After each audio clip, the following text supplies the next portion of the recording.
What's up YouTube? This is Print Practical, and today is a super exciting video because I get to introduce you to the PrintPractical Extruder. So we're going to play a quick 9-hole loop here at Branchwood Park, and we are going to talk a little bit about the disc, some of the processes that went into making it, along with some videos of some other people throwing it, and possibly how you can get your hands on one if you want one. Here we are at hole 1. It says it's about 156 feet, par 3. Got to shoot it in between these trees. Let's see if I can do it.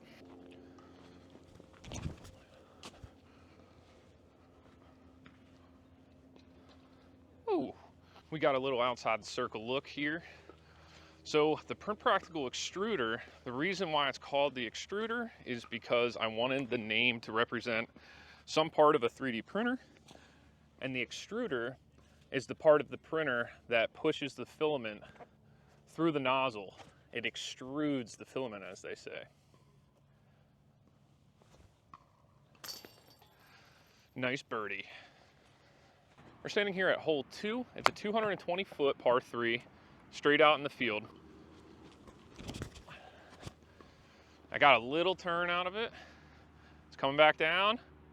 Oh, that was very close to an ace. Some people tell me it flies very similar to a zone.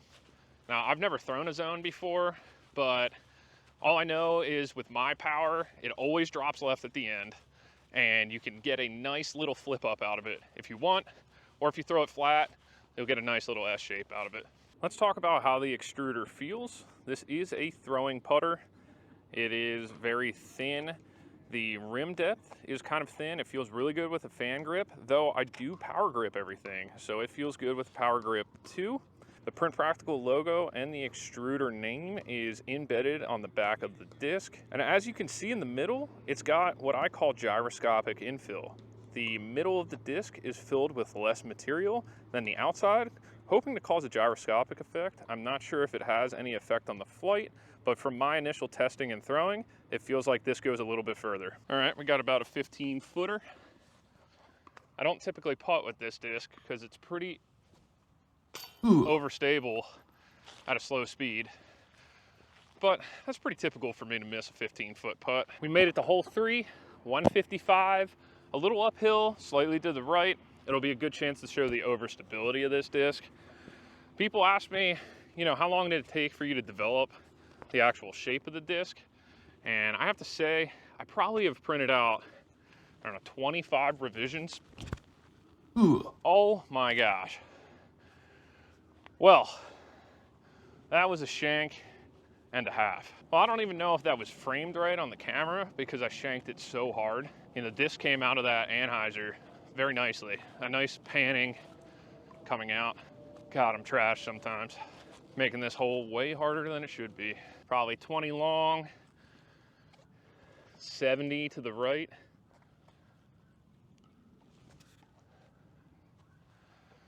All right, that's a par. All right, hole 4, 155, dead straight.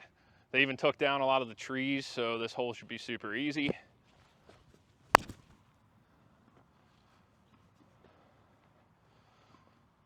All right, that's like a 20-footer.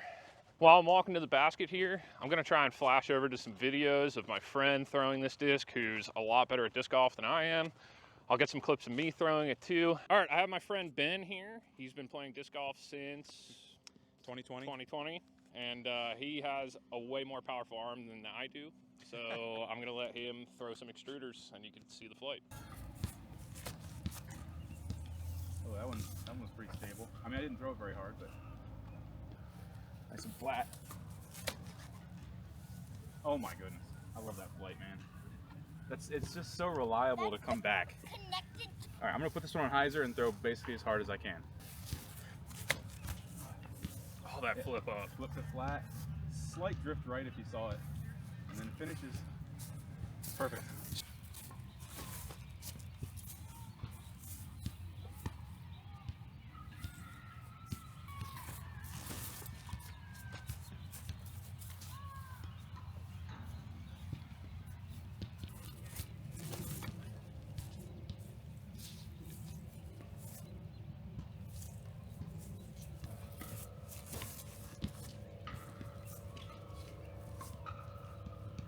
"25 feet, maybe like 20. Should be easy, right?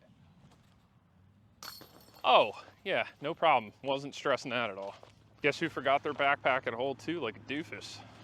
This guy. This guy forgot his bag at hole 2 like a doofus. Hole 5, 147, a little uphill, dead straight again. A lot of people ask me what material I use to print these discs. Right now, I'm using Overture's high-speed TPU. It seems to have worked really well, and it's pretty durable. And boy, I shot that long. I've played around with Inland's TPU a little bit, and the results have been promising.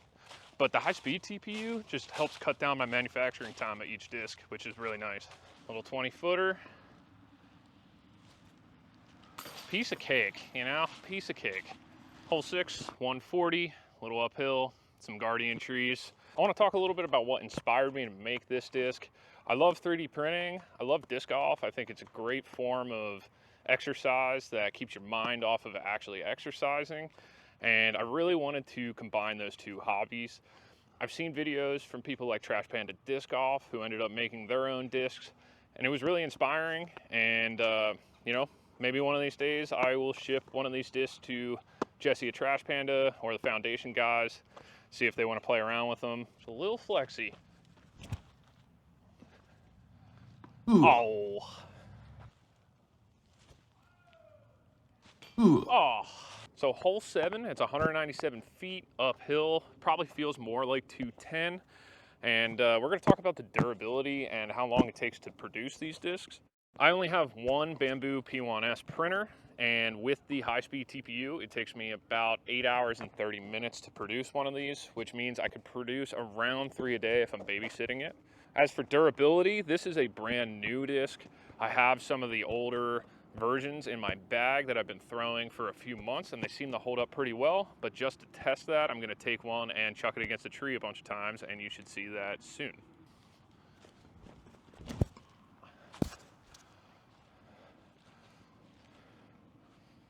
All right, that looks good.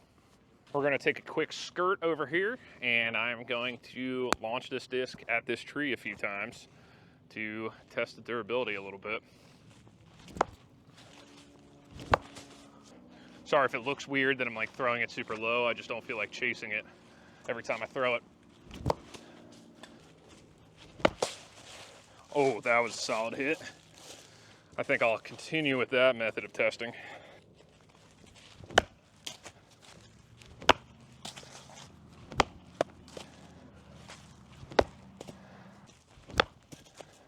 All right, so after some vigorous tree hits, there's not really any damage, just scuffs. It's about 50 degrees out, so it's a little on the colder side. So the plastic's a little harder than it typically is. I will say that these are not damage proof. I have been able to damage them, and it usually turns out that some of the strands of filament start peeling off the sides, and you could peel them or cut them, and then it's, you know, back to normal. But I don't know if it changes the flight at all. I haven't had any significant changes in flight since I've been throwing them. Alrighty. A tap in, as they say. Hole 8, 137, very aceable hole. I've done it a few times. So am I going to sell these?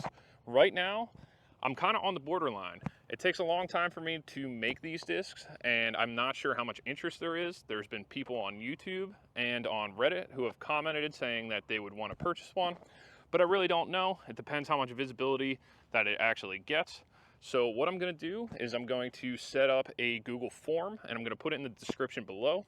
If you're interested in purchasing one, just please fill out the form, put your email down. That'll help me make a judgment call to see whether there's enough interest in order for me to start making them. I'll probably have to buy another printer in order to manufacture these more consistently, because I have other 3D printing projects going on. And I do want to mention, I am not done in the disc golf realm. I don't think that this is going to be the only PDGA approved disc coming from PrintPractical, so I'm just going to put that out there. Let's get it. Big hyzer. Oh, right next to the pin. Boom. All right, last hole, hole 9, 191, a little bit downhill. So let's talk about the future of PrintPractical and disc golf. I'm not sure how much visibility this video is going to get. If you do me a favor, like the video, subscribe, put a comment down below. Should I start making more disc golf content? I love playing disc golf, and I would not mind making some more content around these discs, future discs, and just me playing rounds with these discs. Let me know in the comments. Nice little hyzer. Oh, so close. This putt's a little further than I would have liked. I guess it skipped. Ooh. Oh my God, what a terrible attempt. All right, editing Print Practical here to film the outro since I forgot to. It got a little dark outside, plus I had to come home, get on baby duty. Thanks for watching. Remember, subscribe, like the video. I don't know.